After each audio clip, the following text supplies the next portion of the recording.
Miguel García Sancho es un periodista español, residente en Edimburgo, que un día se preguntó para qué sirve la historia de la ciencia. Y eso le ha llevado no solo a trabajar en la universidad de esa ciudad escocesa, sino a escribir un libro sobre biología, computación y la historia de la secuenciación molecular.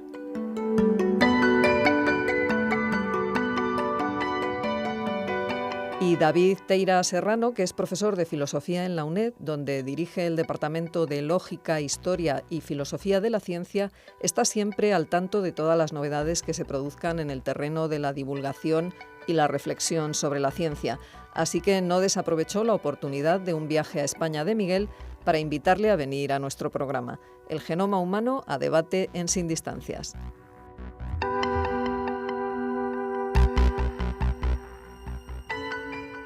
Saludamos una vez más a nuestros oyentes y saludamos también a Miguel García Sancho, nuestro invitado hoy. Buenos días, Miguel. Buenos días. Y Miguel es un ilustre representante de nuestro exilio científico y filosófico español, puesto que es investigador de uno de los departamentos de estudios de ciencia, tecnología y sociedad más prestigiosos del mundo, el de la Universidad de Edimburgo, que quizá muchos de nuestros alumnos conozcan por los ecos de la famosa Escuela de Edimburgo. Y allí Miguel hace historia de la biología contemporánea y hoy, de paso por Madrid, ha sido tan amable de prestarse a hablar con nosotros de, entre otras cosas, su último libro, la biología, computación y la historia de la secuenciación molecular, que ha aparecido hace un par de años en Palgrave Macmillan, por si alguien tiene mucha curiosidad y para que los editores nos agradezcan la publicidad que les hacemos. Pero más allá de la venta del libro, lo que queremos hablar con Miguel es del modo en el que hace historia de la ciencia y de cómo llegó a hacerla.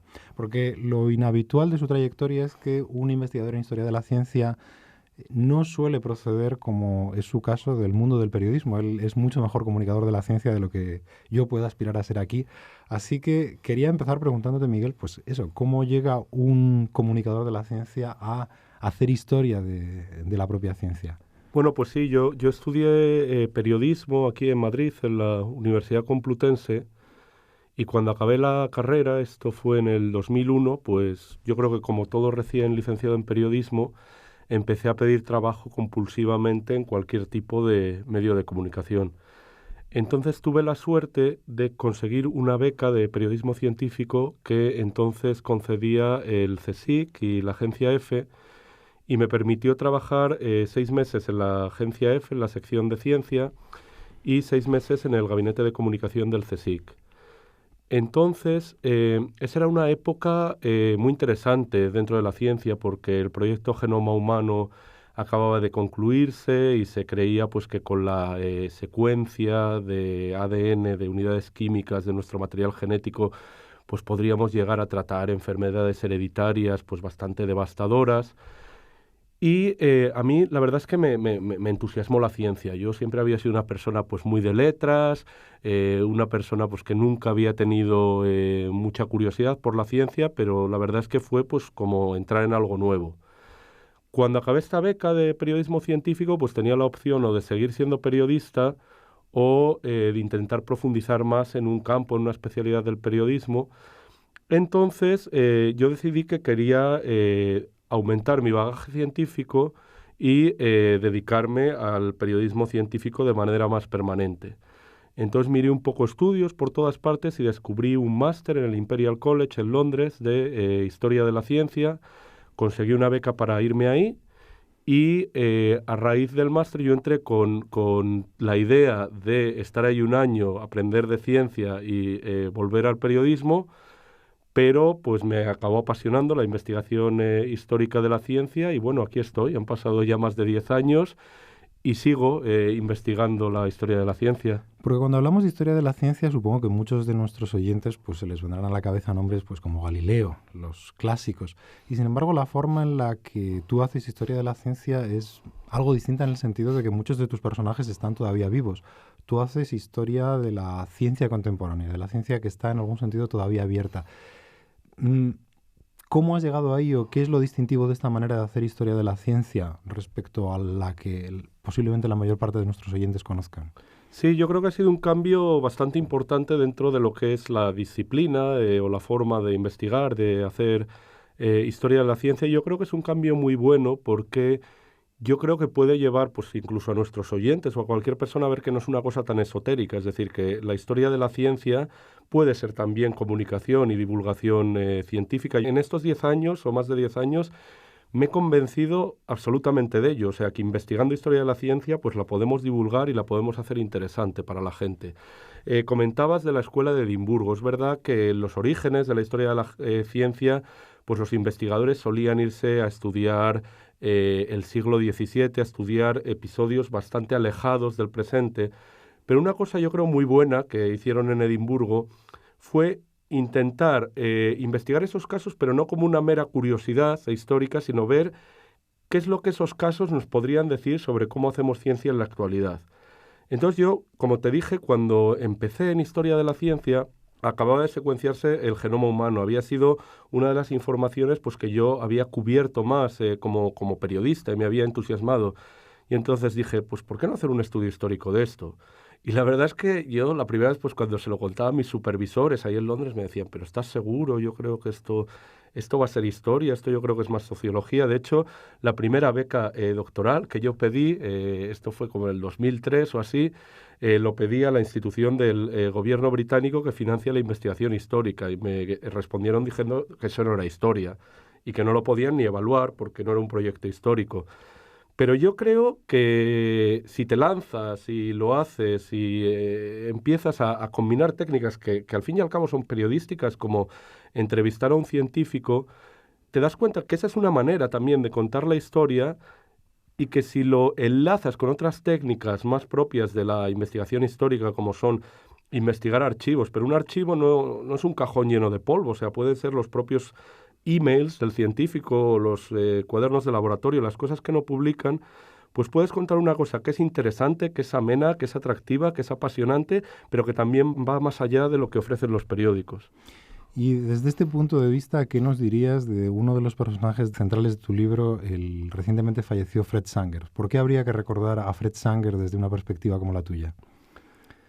Pues eso fue un episodio fascinante. Fred Sanger es uno de los pocos científicos que ha ganado 2 premios Nobel. Falleció hace un poco más de un año y me acuerdo que fue la primera entrevista que hice como historiador. Y claro, la verdad es que intimidaba un poco la cosa porque pues, entrevistar a una persona 2 veces premio Nobel. ¿Por qué le habían dado el premio Nobel? ¿Qué era lo que...? Sí, mira, Fred Sanger fue el que inventó las primeras técnicas de secuenciación. Como he contado antes, el proyecto Genoma Humano básicamente lo que hizo fue determinar la estructura lineal, lo que se llama la secuencia de unidades químicas que conforman el ADN. El ADN es la molécula, la sustancia de la que está hecha nuestros genes que determinan gran parte pues, de nuestras características físicas y de nuestras características de comportamiento. No lo determinan 100%, pero crean una predisposición pues, que es bastante importante. Entonces, para poder determinar esa secuencia, fueron necesarias una serie de técnicas que se llaman de secuenciación, técnicas que permiten determinar la secuencia química del ADN, nuestro material genético. Fred Sanger inventó la secuenciación, pero la empezó a aplicar a las proteínas, que es una molécula distinta al ADN, también muy importante pues para la respiración, gran parte de las funciones de nuestro cuerpo. Entonces empezó en la década de 1940 a secuenciar proteínas, luego a partir de los años 70 y 80 empezó a hacerlo con el ADN, con nuestro material genético, y respondiendo a tu primera pregunta de por qué hay que recordar a este científico, yo creo que es porque determinó esas técnicas, unas técnicas que son muy importantes, pero luego decidió jubilarse y no meterse en todo este embolado de secuenciar el genoma humano, que al final no sabemos si realmente ha servido para tanto como para lo que esperábamos. ¿Por qué tu escepticismo? Pues porque cuando se secuenció el genoma humano, mucha gente a lo mejor se acordará que se comparaba a un libro. Y de hecho, la secuenciación del genoma humano empezó en 1990, acabó en el año 2000 y se presentó en el año 2000 en una ceremonia que estaba presidida por Bill Clinton, que era entonces el presidente de Estados Unidos, y dijo esta frase tan famosa de «Hoy hemos aprendido el lenguaje en el que Dios escribió la vida». Entonces, siempre se ha comparado con un libro y se creía que a través de la secuencia de unidades químicas de nuestro ADN, que es una tira enorme de 3.000 millones de letras químicas, que a partir de esa secuencia se podría leer nuestras características genéticas casi como se lee un libro o como un ordenador lee un programa. Y se comparaba mucho el funcionamiento del cuerpo humano con el funcionamiento de un ordenador. Y eso, digamos, que es un símil que te puede ayudar a entender en qué consiste ese avance científico, pero no es lo mismo, en absoluto. Y esto me ha hecho pensar, Miguel, en un comentario que me hicieron hablando de tu libro, un colega que no te conoce, pero te había leído, y me dice, los trabajos de Miguel no te hablan de la historia de la biología como si fuera el pasado de la biología, sino que te hablan de cómo el futuro de la biología se está escribiendo ahora mismo. Miguel está haciendo la historia de este momento. Y dos preguntas que yo creo que se plantean en tu libro y que quedan abiertas, ¿no?, para el futuro. Aquí lo que te pregunto es la respuesta del historiador. Es ¿hasta qué punto la información biológica se puede reducir a código informático? Que era lo que parecía que pensaban algunos de los protagonistas de tu relato, tal y como lo cuentas en la obra.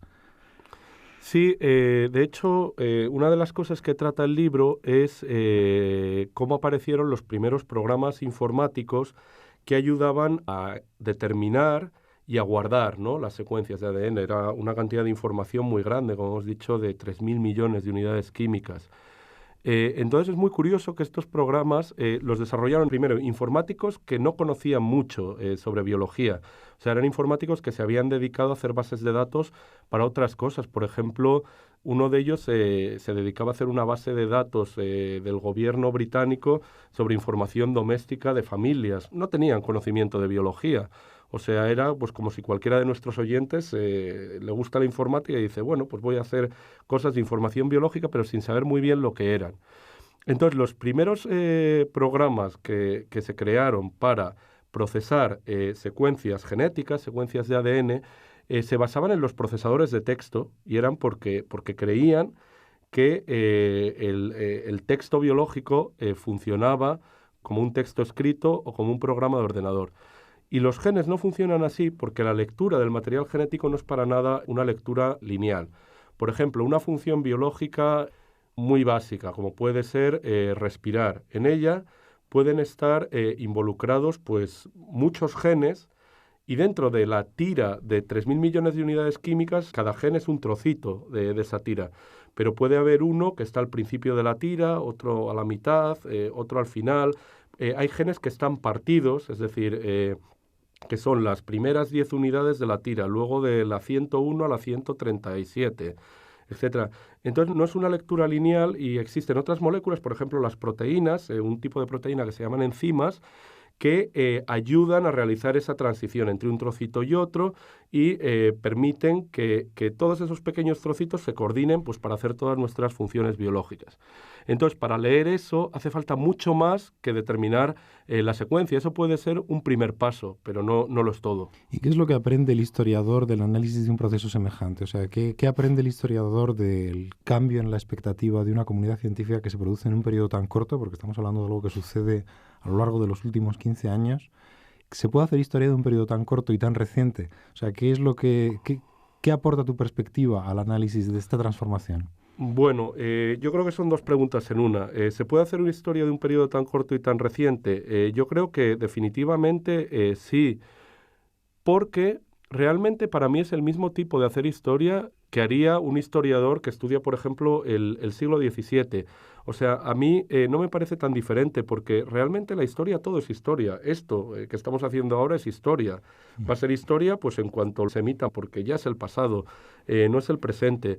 Entonces yo creo que al igual que, por ejemplo, los investigadores que trabajaban en mi departamento, donde trabajo ahora en la Universidad de Edimburgo, que va a cumplir 50 años, pues trataban de hacer historia de una manera que nos enseñara a pensar de manera diferente el presente y el futuro, yo lo puedo hacer con algo tan reciente. O sea, realmente tú utilizas las mismas herramientas y lo más importante es tener capacidad crítica. Y ahí te respondo a la segunda parte de la pregunta.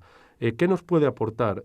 Pues creo que nos puede aportar algo tan fácil como considerar que las cosas pueden ser diferentes. Y eso no se aplica solo a la ciencia. Por ejemplo, se aplica a la economía, ¿no? Cuando llegué a Madrid y estaba oyendo en la tele a Rajoy pues hacer un discurso así muy largo y tal, que decía, es que no nos queda más remedio, es que las cosas son así. Pues no, las cosas no están predeterminadas y no tenemos una bola de cristal.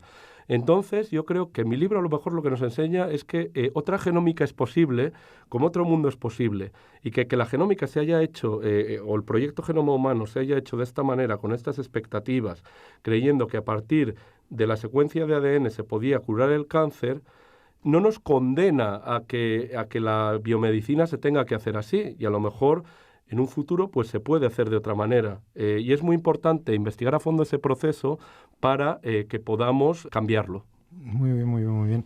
Y una pregunta más filosófica, o de interés quizá más para los filósofos como yo y como me imagino una parte de nuestra audiencia, es que un debate de los últimos 20 años que está presente en tu libro también es el de hasta qué punto la ciencia se puede automatizar, hasta qué punto el descubrimiento científico se puede convertir en un algoritmo, un proceso ejecutado por un ordenador que nos diga cuáles son las verdades que hay que descubrir, qué es lo interesante de cualquier base de datos. Esta yo me imagino que era una de las concepciones de la ciencia que están a la base de la visión de muchos de tus personajes. Y es una concepción de la ciencia en la que muchos de mis colegas tienen hoy fe y que se está popularizando a través del análisis de los grandes datos, los big data. ¿Qué aprendemos de tu libro a propósito de esta aspiración algorítmica de la ciencia? Pues yo creo que ese es un ejemplo bueno de cómo el análisis del pasado puede iluminar el presente y el futuro, porque en una parte del libro comparo a dos equipos de investigación que trabajaban durante la segunda mitad de los años 80, uno en el Reino Unido, que es el laboratorio donde estaba Sanger, y otro en Estados Unidos, que es el laboratorio que creó Applied Biosystems, que fue la empresa que comercializó el primer secuenciador automático de ADN, que era básicamente una máquina que tú dabas a un botón y te determinaba la secuencia de forma automática. Entonces, esta empresa creía de manera bastante inocente que una vez que crearan este aparato, pues que claro que todo el mundo lo iba a comprar, porque decía, pues qué bien, oye, ya pues no tengo que pasarme ahí horas y horas con tubos de ensayo y realizando un análisis muy minucioso y tal, doy a un botón y ya está. Pero eso no pasó porque había muchos científicos, pues entre ellos Sanger, entre ellos sus colegas en el Reino Unido, pero también en muchos otros países, que no confiaban en la máquina, en el sentido que creían que la ciencia siempre tenía que tener una involucración humana, es decir, que si tú dejabas todo a la máquina, pues la máquina iba a hacer el trabajo por ti y realmente no tendrías control, ¿no?, sobre los datos que producía esa máquina. Entonces ellos abogaban por automatizar, pero porque la automatización siempre estuviera ligada al juicio del científico. Es decir, que tú dieras al botón y lo hiciera, pero que hubiera una serie de posibilidades en las que tú pudieras ir comprobando cómo lo hacía, ir comprobando los resultados.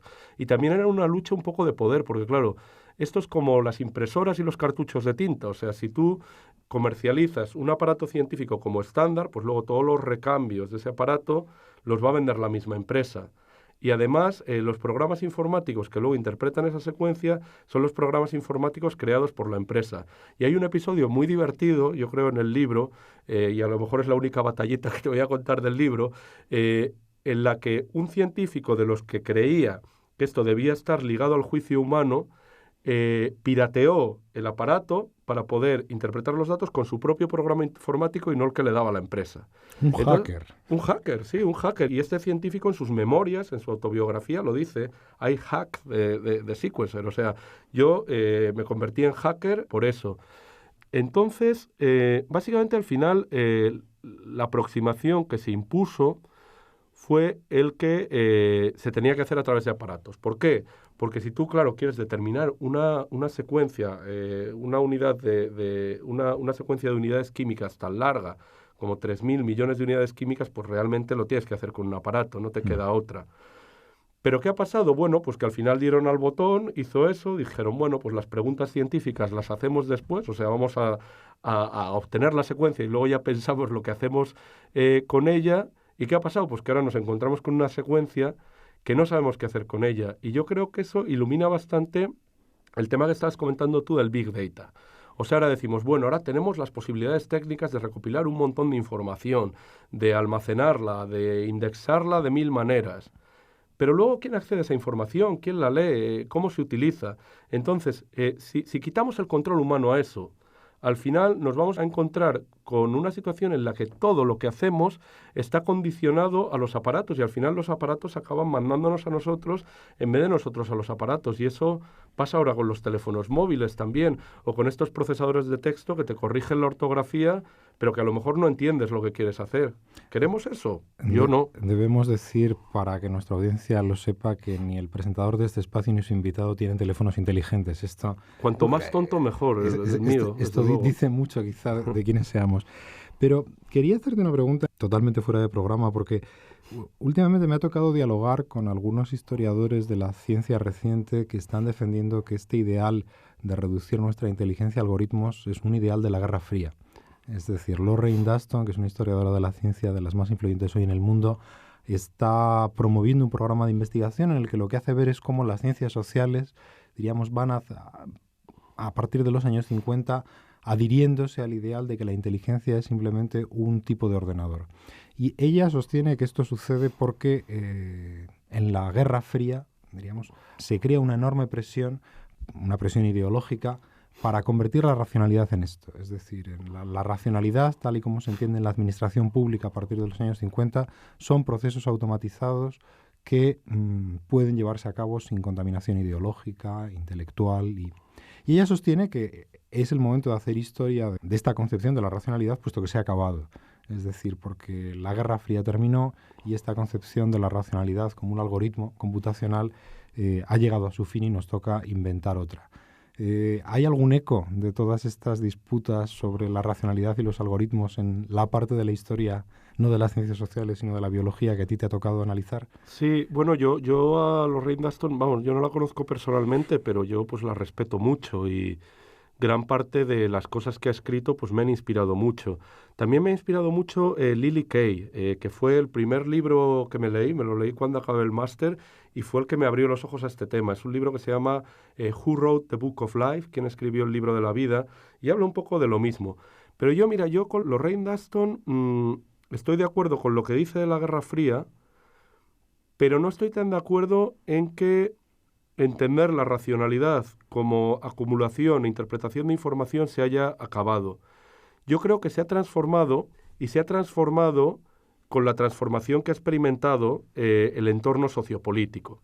Es decir, en la Guerra Fría, digamos, la información era poder en el sentido de que existían pues dos bloques enfrentados, el bloque occidental y el bloque del este, separados por el muro de Berlín.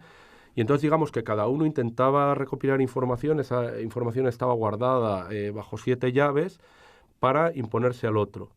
Entonces, ¿ahora qué tenemos? Ahora tenemos pues que ese contexto se ha acabado, el muro de Berlín cayó y ahora tenemos un contexto en el que a partir de los años 70, 80, sobre todo en Occidente, se impusieron gobiernos de signo neoliberal, por ejemplo, por Ronald Reagan en Estados Unidos, Margaret Thatcher en el Reino Unido. Margaret Thatcher fue la primera ministra que aprobó el proyecto Genoma Humano en el Reino Unido. Y eso fue en una reunión con un médico y 2 biólogos, así un poco como estamos tú y yo ahora, cara a cara en una mesa, y la convencieron de que eso era el futuro de la biología. Entonces, ¿qué pasa? Que dentro de esos cambios políticos se ha erigido un mundo y una sociedad cada vez más global. Y lo que ha pasado es que esa información se ha globalizado, es decir, ahora pues todas las bases de datos están interconectadas y hay gente, pues por ejemplo, dentro de la filosofía de la biología que estudia estos algoritmos que conectan las bases de datos y que crean. Entonces, ese ideal de inteligencia como información existe, pero ahora esa información es compartida.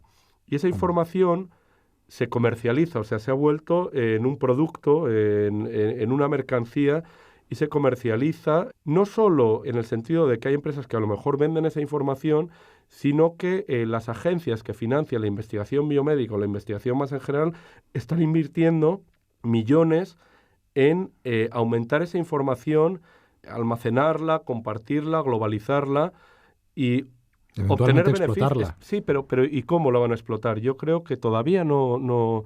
Esa pregunta todavía para mí no se ha planteado de manera seria. Y es lo que estábamos comentando antes, que estamos un poco en una huida hacia adelante. Ya que estamos huyendo hacia adelante y ya que estamos hablando de política, en estos 2 últimos minutos no quería dejar de preguntarte tu opinión sobre algo que te afecta todavía más directamente que el ADN, y es que muchas veces hablamos del exilio científico español sin saber si existe o no, si realmente los investigadores están huyendo de nuestro país. Y tú eres justamente un caso que huye, puesto que este libro, según acabamos de descubrir en el ejemplar que tengo ante los ojos, está firmado cuando todavía eras investigador del Consejo Superior de Investigaciones Científicas, donde disfrutaste de un contrato postdoctoral.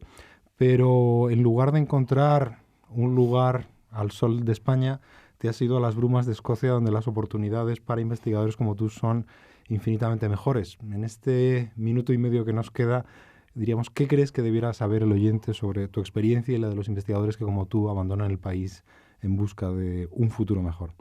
Bueno, yo creo que es bastante triste tenerte que ir de tu país y tenerte que ir en estas circunstancias. O sea, yo tuve la suerte de que me fui ya con trabajo ahí.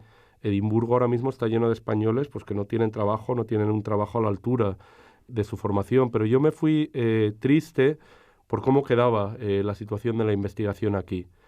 Creo que las cosas pues todavía siguen mal, hay pocas perspectivas de volver aquí, pero a mí digamos que me llama la atención que, por ejemplo, ahora que me he ido, cada vez estoy participando más en este tipo de foros, ¿no? En los que tú pues transmites un poco tu investigación, tu pasión realmente a otras personas.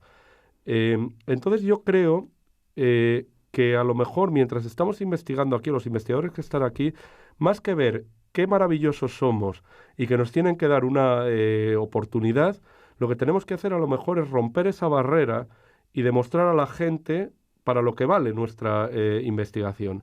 Y yo creo que así realmente pues podemos alcanzar un diálogo con la sociedad más allá del mundo académico y podemos a lo mejor entre todos construir un futuro profesional mejor, pero no solo para los investigadores, sino para los trabajadores más en general. Muy bien. Miguel García Sancho, muchísimas gracias por tu contribución a este diálogo, que esperemos que a través de este programa pues tenga su impacto entre nosotros, y muchísimas gracias por escribir esta historia tan interesante de la que esperamos poder seguir discutiendo contigo en los próximos años. Muchas gracias a vosotros, y si alguien lee el libro y le interesa, pues que me googlee y yo encantado de seguir la conversación donde sea. Hasta pronto entonces. Adiós.